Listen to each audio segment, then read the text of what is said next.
Welcome, welcome, welcome to the How I Became Your Mother podcast. This is your host, Kalila Black, and I'm happy to be here. This is a podcast where I literally manifest my child, how I became your mother. You're on a journey right now, me as a childless, husbandless woman speaks my life into existence. You coming along the ride today. And yeah, I'm happy for this check-in. I'm happy for all of that. Okay, so let's jump into the segments. Your father update real time. Okay, so listen, the dating life is booming. It's booming. I have a lot of suitors who are wanting to get to the next phase. Um, I have different phases of dating. So, first it's connecting, then it's a FaceTime, then it's an in person date. So, I have a lot of people who's in between FaceTime and, well, just all of the phases. We haven't really made it to date number 2 yet, but I got a couple days lined up, and I've been feeling really positive and connected because I'm seeing your father represented in a lot of men and the qualities that he has. I'm already seeing reflected at me. I'm getting the most thoughtful compliments, the most jarringly connecting epiphanies. Like I had a FaceTime the other day. No, I matched with someone the other day, and the amount of synchronicities that we have in our lives. Like, well, first zodiac sign wise, right? Our charts are very similarly matched. Our interests, um, what we said we wanted. I have another gentleman with whom he's from the UK. He has a wonderful, he just has a great way of being. It's funny. And he picked a really wonderful place for us to go out. I have another gentleman who um, is not in this state, but is looking towards relocation and wants to take me out. And so I'm just feeling very like, okay, like it's happening soon. I'm feeling very excited. I'm very excited. And I know that he's around the corner, and I'm like, yeah. Put your money where your mouth is. That's how it's feeling, baby girl. It's feeling like, what's going on? Are you ready? Like, I feel ready, but I also feel like, wow, it's happening. Like, so yes. Today's episode, I wanted to delve deep into manifestation in a way that I share my process and what I've learned. And just I wanted to give like an uplifting episode because I want to share perspectives. So the first catalyst of this episode will be my first example, and it is my relationship with my father. Okay. So the other day, we had a family reunion on my father's side. And the way it works is that he is from this area where it's called Redlands, California. And he grew up, and the town of the people get together to create um, a family reunion. So it's not just blood family, it's also neighbors and their family. So it was very, very big. Now, the age group, it seemed like our generation, my generation didn't really pull up. First of all, it was kind of last minute. Um, and it required people to fly in, and it was actually held in Redlands, which is it's a little further east of California than downtown LA proper, and a lot of my cousins don't even live in LA. So I was I was there with most of the boomers, and I had the best time connecting with my daddy. So I had like like last year, 2 years ago, I had told my father, like, when is there a family reunion? Like we gotta start getting connected to, like, I just remember that there was a family reunion when I was like 10, and it was mad fun when my grandmother was still alive, but I don't remember other family reunions. And so when this popped up, my father was like, "You was asking for this, let's go." He paid for my way, which I was happy for. Um, and so I also, it was crazy because Redlands is very it's far. It's like an hour and change away from where I'm at. And I didn't really feel like driving. And when I first got the invitation for the place, I was like, wouldn't that be cool if I got dropped off by a fine chocolate tall man with money, and just because my family don't really like, I don't really pull up with dates. I You don't really get invited to my family until you're a part of my life for real, for real.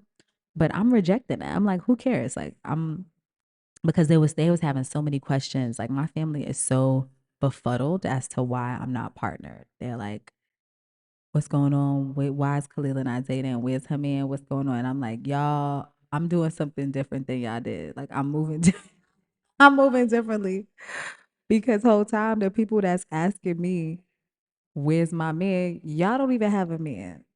I got aunts and uncles who's not partnered, very confused and asking me. And I'm like, well, where's yours first? You show me how to get yours. I'm going to show you. Nah, let me stop. Let me stop. So I was like, nah, that would be so cool. So I'm like, all right, let me go spend time with daddy. Do you know what we did? First of all, I didn't even realize that my father also played Texas Hold'em poker. So I learned how to play Texas Hold'em when I lived in Hong Kong, when the guys who one of the my castmates would host a weekly poker night every Monday, and I learned how to play, and it's a favorite game of mine. Come to find out, my father brought that game to play at the family reunion.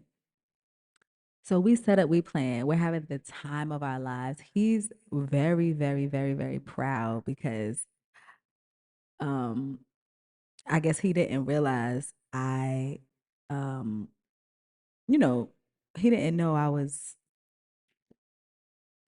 So he kept saying, "I'm just so happy that you really know how to play. We gotta go to Vegas. We gotta do this." And I'm like, "Yes, Daddy, we out. Like, let's go." Like that. It just felt like this. We had this connection that I didn't even know, and it fell right into place. And we had a wonderful conversation, and we were talking about relationships and everything. And he was just like, "Sometimes I look back at what I could have taught you and the things that I think I should have shared with you." And I'm like, "Ah, I didn't give Kalila this lesson, and oh, I didn't give, Kalila that lesson." And then I talked to you and I realized you've learned the lesson. You might not have learned it from me, but you've learned the lesson, and I'm just so proud of you. And I was just like, "Oh, like, to have that validation of so many things, of like acknowledging that you didn't teach me, but also acknowledging that you're proud of me that I got it from elsewhere." It's just was so healing. It was just so healing. My stepmother always talks about how my stepmother, my aunts, everybody, my mother's friends, my father's friends, since I've been little, all they talk about is how much my father brags, how much. And I didn't really see it in person for real, because when I'm around, he's giving me my attention. But I was going to go get a little sweet potato pie, and that was by the food. And I go get my pie, and I walk back, and my father has his phone open to YouTube, showing an episode of the Dr. Seuss, and he's talking about it. He's talking about how it's getting millions of views and how, PBS is. He talks about how Trump cut off resources for PBS, so it's dead. So people are going to YouTube, and how the man should show his grandchildren because it's content for 3 to 7 year olds, and, and he is going him, and I thought it was the cutest thing. Even took a video of it, like, oh my god, he's beaming. He is very, very proud of my work, and it felt so good. So I witnessed his pride. We also got to smoke a little tree. Now, tree and marijuana. By now, we've already had conversations around it. I'm sure, with you being 13 and all, but uh, I really relish the honesty of it, the adultness of it, because it also still feels like I'm his baby girl. It's like I feel so close to him, and he speaks my language. And this is a huge manifestation for me because there was a lot of parts in my life where I didn't feel connected to a daddy. Um, First of all, with us being long distance, that really affected our closeness because we didn't speak frequently. So from in my childhood, I would say we would spoke maybe once a month, once every other month, if that. And at that time, given what my father's tools were, being a boomer, like it wasn't really buildable conversation. It wasn't memorable. So it was more so like, hey, I'm just calling to see if you're alive, and okay, everything. Like it didn't feel like he was a very big part of my everyday life. And then with the way we talked about emotions or didn't talk about emotions, it was just mad built up stuff that I didn't know how to communicate and he didn't know how to communicate. So our relationship was mad rocky. And then I graduated college, and went away. After I did this program, I made him a priority because that's a part of the healing of the program. They're saying that you should repair any relationships with your parents, living or dead. If you're repairing a relationship with your parents who's passed away, it's still addressing those issues, finding peace, blah, blah, blah, blah. So that was the first time when I was in my mid to late 20s, that I made it a priority to, like, before that, it felt like the reason our relationship was whack was because he dropped the ball. And as the father, you need to be the one fixing it. Cause I'm not responsible for that as a daughter, like fix your relationship. But once I went through that program and I realized that I'm responsible for all the relationships in my life, even if I got into them as I was a kid, it shifted it to me. And so I'm like, oh, like, so over time, I think I wrote him a letter. We kind of patched it up. And whole time, like we would spend summers together. Like I would spend summers in LA. So it wasn't like it was just phone calls, but I didn't feel connected to him. I didn't feel like I knew him deeply. So um through the years, we've been, working on our relationship as an adult. I've been seeing him, like connecting with him, battling with what my thoughts were. And last like two it was either 2 years ago or last year, my father really changed the way I saw our relationship because he dropped this information, this piece that I just didn't even realize. And he was like, you um like I like it was in passing. Like he was just like, I learned to stop trusting you. I mean, I learned to stop doubting you a long, long time ago, a long, long time ago. And I was just like, wait, what you mean? Like, what you mean? And he was like, because when you told me that you were not going to be going to Juilliard, that you were not going to audition to Juilliard, that you were going to be going down to school in um North Carolina, he I thought it was the worst decision ever because you want to be a performer, you want to be an entertainer. Why wouldn't you go to Juilliard? And it's right there. It's like it didn't make sense to me. Now, and he's like, but when you after you did it and then I'm seeing your success, I learned to trust you the same way you trust you. So the reason why that piece of information was so big to me because I thought about the state of our relationship. And the reason my father didn't, and I didn't know that. Like I had no idea that he didn't approve of me going to North Carolina. Like this was the first time I've ever heard that. And so then I started thinking like, wait, he didn't tell me not to go to North Carolina. He because we were not close. We didn't build a very, very close relationship. We didn't have a close relationship at that time. So he didn't feel comfortable being honest because he knew like he didn't have much like stake in the game. And so this whole time when I'm thinking about the kind of relationship that I would have wanted and okay. It gets deeper. It gets deeper. So let's rewind and remember that your grandfather, my father, also had dreams of being in the entertainment industry. He also was an actor. He also that was a part of his dream. So much so that him and mommy, your grandmother, met in the military of in the drama club, in the talent show drama club of the military. They were both going there to perform and they met. So he, my father, had a shot at getting his at like, following his heart and choosing to be a performer. But because of the way he thinks, very, very structured and what makes sense, he will often pick the road that may be most realistic versus the road that's like the dreamer road. And so based off of his choices around acting, he no longer acts. It's never been his full-time job. It's never been his like full thing because of the beliefs and just the practicality of it all. It's like you can't depend on that career as a job and you got to make real money and all of that.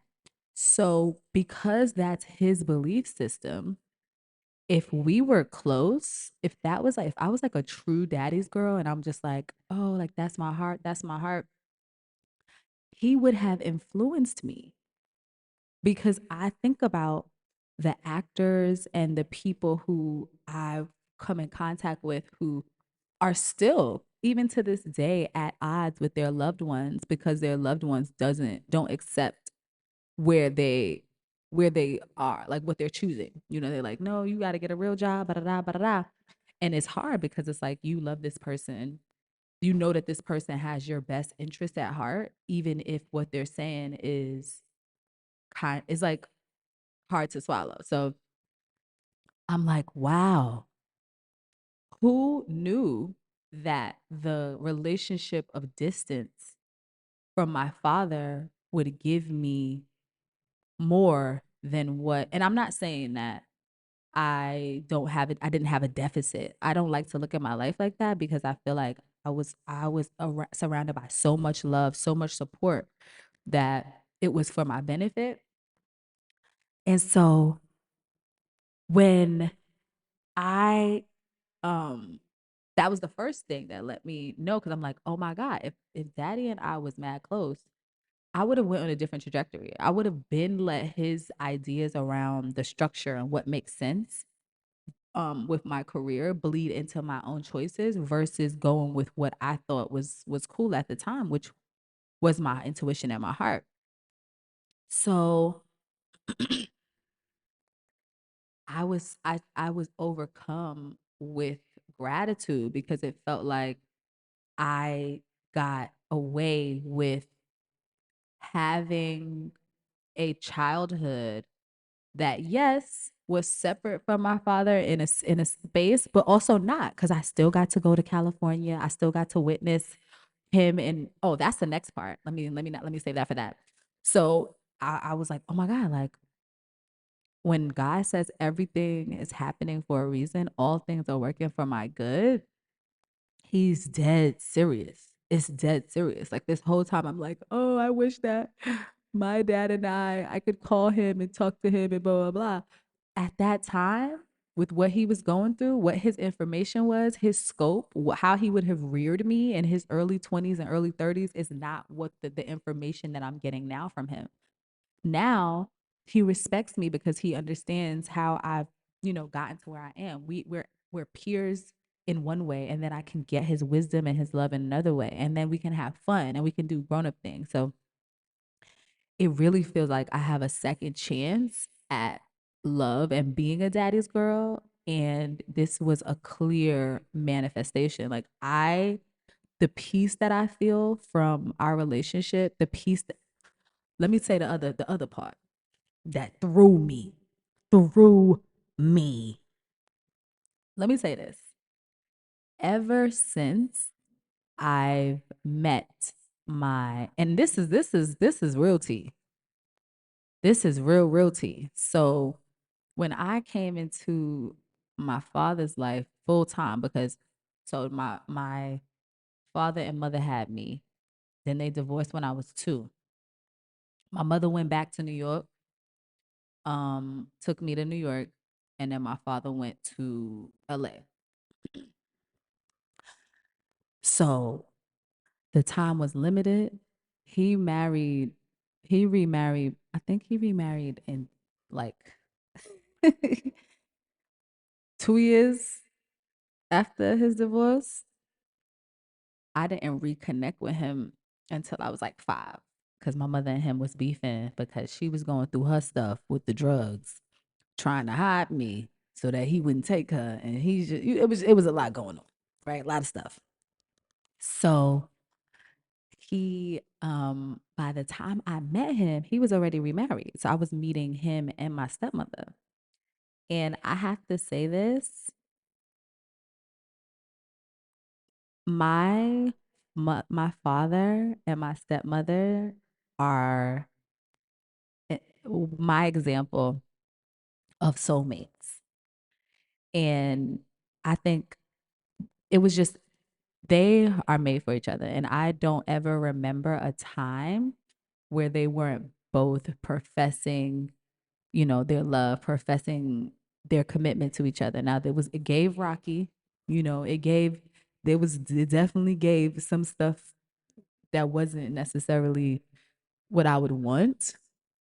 But I had to realize this, come to realization, like, oh, wait, I have seen an example of a healthy, desirable partnership, like ride or die. This is like also what um made me, I guess, just brought me joy, was thinking about all the examples of being a loving husband that I saw through my father, from how he interacted with my stepmother. Like, he's always fixing her food, thinking of her, driving her, being around. Like, everything is centered around both of their lives are centered around both of each other's happiness. And I mean, he's a Sag, she's an Aries. It just gives compatibility. Like, it gave compatibility. The way he bagged her, she like it just gives that. And it took me a minute, because when I used to look at their relationship, I would feel some kind of way, because I'm like, well, first of all, my stepmother would say some things like she's his biggest fan. Right. So it would always be conversations of like, oh yeah, you know what made me fall in love with your father? Like, she would tell me the story, like, when I first was getting to know your father, what made me fall in love with him? He would always be having these big boxes of gifts and toys that he was gonna send you.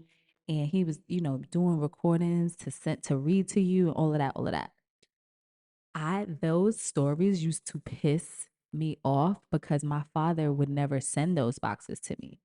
And whenever I finally got a box of toys and books, it was so like I was so far past that reading level that it was annoying. Like I was getting ABC books when I was like reading chapter books. Like, come on. Like, so if it didn't, the love didn't resonate to me. So I'm like, you over here praising a man who has fallen short numerous amounts of times. Like this is clip. Like that was my my own perspective and my view. Now, being an adult, being in my 30s, understanding what it takes, because I'm like, okay, he was in his 20s, 30s, understanding what it takes to be a parent based off of what I'm seeing on the outside, and also just caring for my mom. I'm like, oh, it gave capacity. Like he was thinking of me. You know, he was talking about me. He was caring about me. He was caring for me. And it it it gave me a different perspective and appreciation because whole time I'm like, you're not eating. Like it's not working. You're trying and it's not working. Whole time it is working. And my father and my mother, I didn't really see, I know I won't even say really, I didn't see an example of a healthy loving relationship partnership from my mother's side. But this whole time, I'm realizing that it was the divorce and the recommitment to marriage that allowed me to see that perspective from my father. And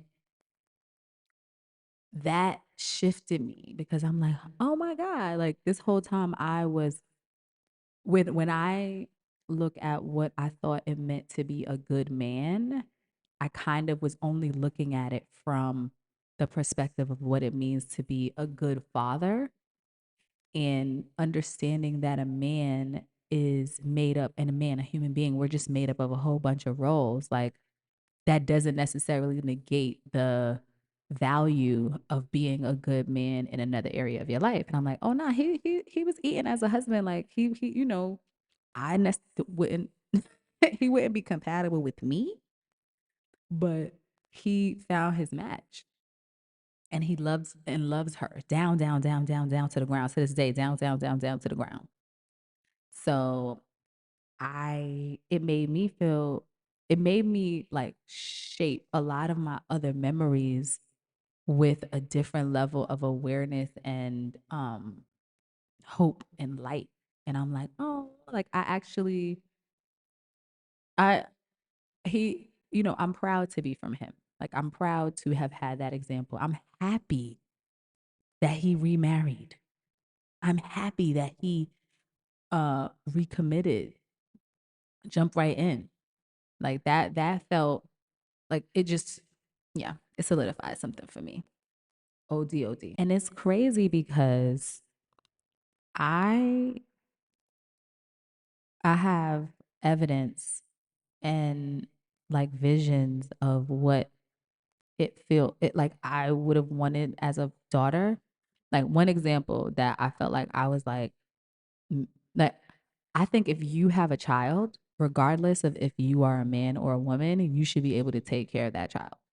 This is not a common thing. Like, so I wished there was a part of me that's like, I wish my father would have cared about doing my hair. Like, he was immediately like, I don't know nothing about that. We going to secure somebody, somebody else, da da da, da da. And there was a couple of times where my stuff wasn't really handled. And back in the day, I'm looking at that like, you didn't even take the time to learn or to figure this out. Like, it felt like I wasn't appreciated. But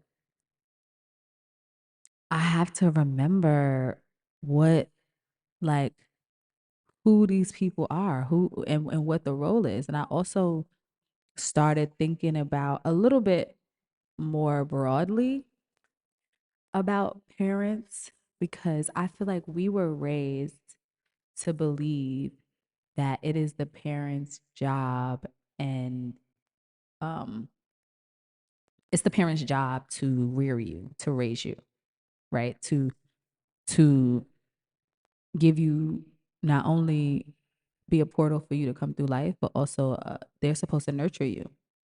And when they don't do that, then they failed, and it's a pay. And I'm like, if the purpose Like if it was really up to parents to rear their children, don't you think be being like procreating would require a lot more than it does?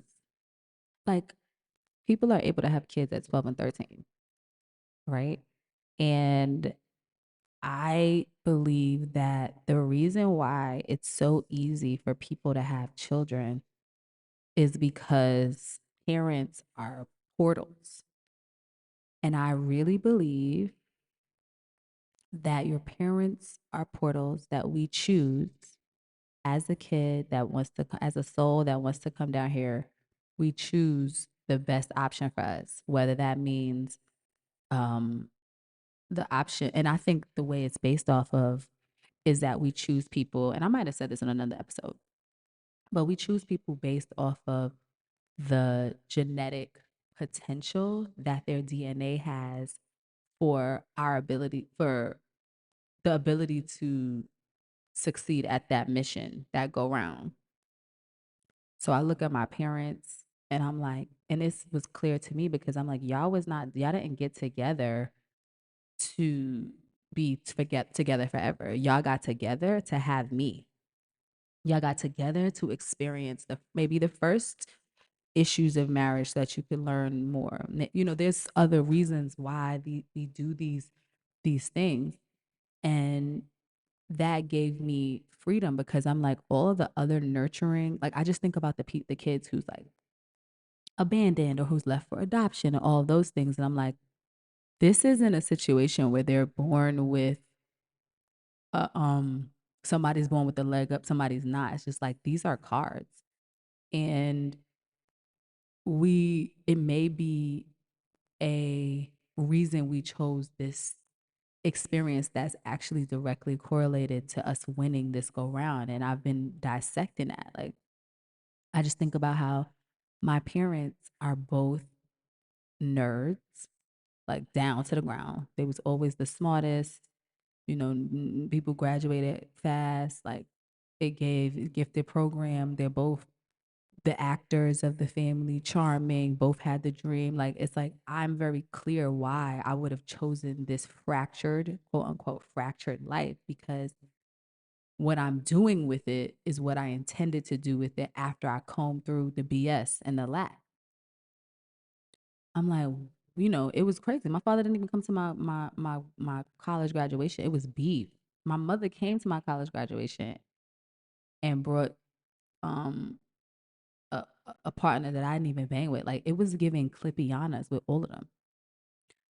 But this process of first identifying what I wanted to have, which is I wanted to have a healthy, loving, authentic relationship with my father, identifying what was keeping me from it, which was like, I don't bang with him.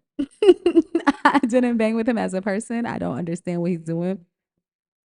So I learned him. I learned what I did enjoy. I learned what, like, why he was the way he was. Like, we started talking. I even did readings on him, like, what, and I'm like, wow, this man went through mad stuff in relation to emotional emotions. Like, my father was the baby and of 11 or number 10 of 11. And he went through mad stuff that would inform you, especially in this time, especially being a black man, especially with their like, you know, therapy not being big, just all of the stuff he conquered.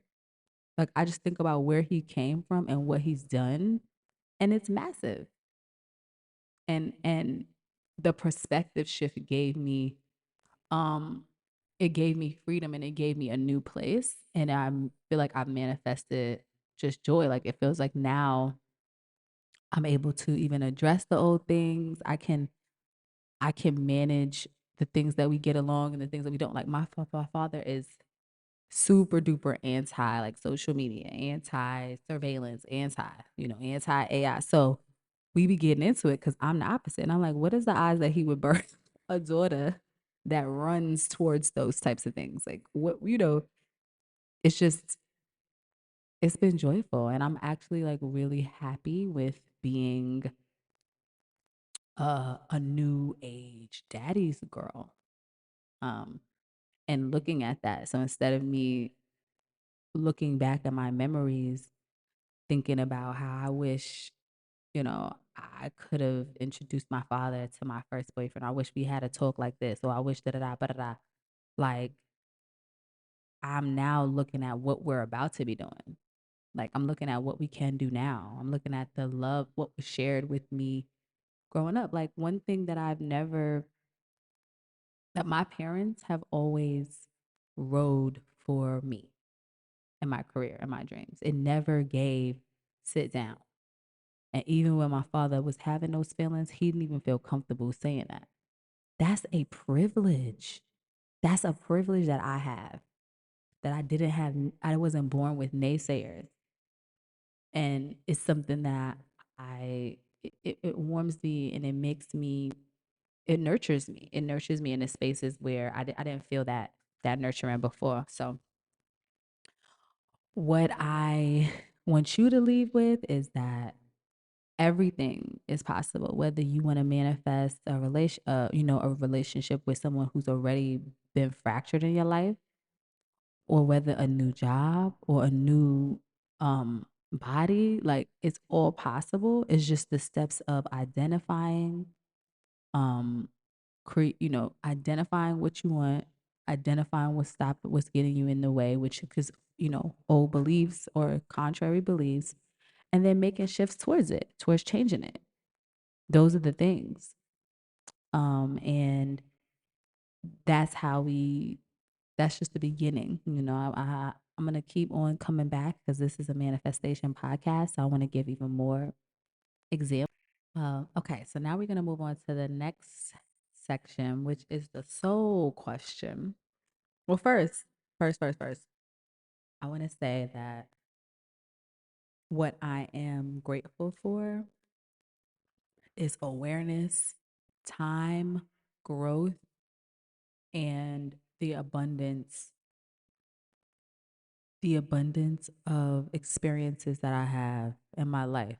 Like perspective. Like I have perspective of friends, family, loved ones, of their relationships with their fathers.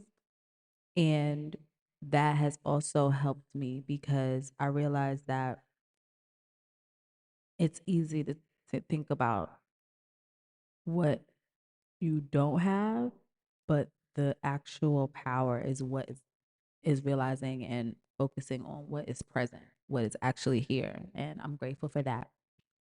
I'm grateful for um, healing and bonding and new time, more commitment. Like both of them being alive, my parents, like my mom's stroke, just gave me a new sense of appreciation for their lives. Okay, now we're going to move on to the soul question. This question is, what is your most terrible memory? And I would have to say that one of my most, yeah, the most, I've had a pretty horrible memories as it pertains to mommy, your grandmother and her drug use, of memories of her crashing the car, going blind, um, memories, household memories of screaming and things breaking and all of that. But the biggest memory, the most horrible one was probably this time where um this was earlier on where I was still in the place when I was a kid of trying to intercept her drug use. Like, okay, maybe if I throw it away or I get it, or if I put myself in between it, she will realize that I'm important, that I'm as a kid, it's you should be focusing on me, those are the things. And so what would happen was she would go to the back, like she would play this game where she would come in and we would like my because of how frequently it would happen every week, we would start knowing her patterns. I would start knowing her patterns, and her patterns would shift on days where she came home with it versus days when she didn't. And when she came home with it, she would spend more time trying to be like happy and like try to play it off. And so she would be talking, talking more to my grandmother, talking more to my brother. She would just be so fake happy, like, oh, la la la la. Don't be suspicious. So I would take that. One day I took that opportunity when she was in my grandmother's room being fake. I went in her purse and I grabbed it because I knew, because after she would finish from the bathroom, it would be these brown paper bags. So I already knew what it was. I went and I took it, and um when it was time for her to get it back. Well, one time I took it and threw it down the incinerator, but this time I took it. But before I did that, I took it and I had it with me. And I'm like, Ma, she's like, where is it? Where is it? And I'm like, I don't, you shouldn't be doing this. Where is it? Where is it? And she pulls out a tool on me. It looked like it was a knife, but it was like one of her drug tools. And she pulled out a tool on me and held it up and looked me in my eyes and was like, if you don't give me that back, there's going to be a problem. And I saw like a dark, a depth, a soullessness, a force that was like the the disease. And that was when I knew that it wasn't there was nothing that I could do, that I had no power over her choices. Her love for me, that her obligation to me as my parent, like it meant nothing. And so that really broke my heart. It hurt something real, real deep in me. And that was when I went to thinking that I had power in it, to being like, oh, okay, it's not about me. I'm doomed.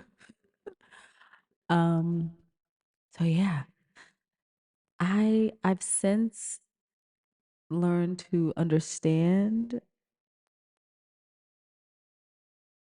the disease of addiction a lot better, especially with the cause and effect of it. Like, the fact that it was injected into our communities, the high level of what it was, the fact that she was a victim overall, um, and the fact that my mom was able to continue to raise me alongside my grandmother and raise my brother alongside my grandmother, that there was a steady peace, a steady force amidst it. But it was definitely tough. It was tough. It was a really big chip and heartbreaking rock on my shoulder, for real, for real. Okay.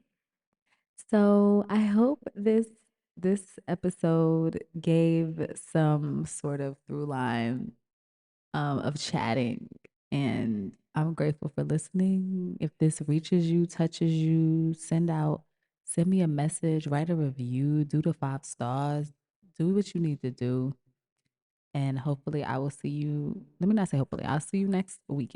All right, bye.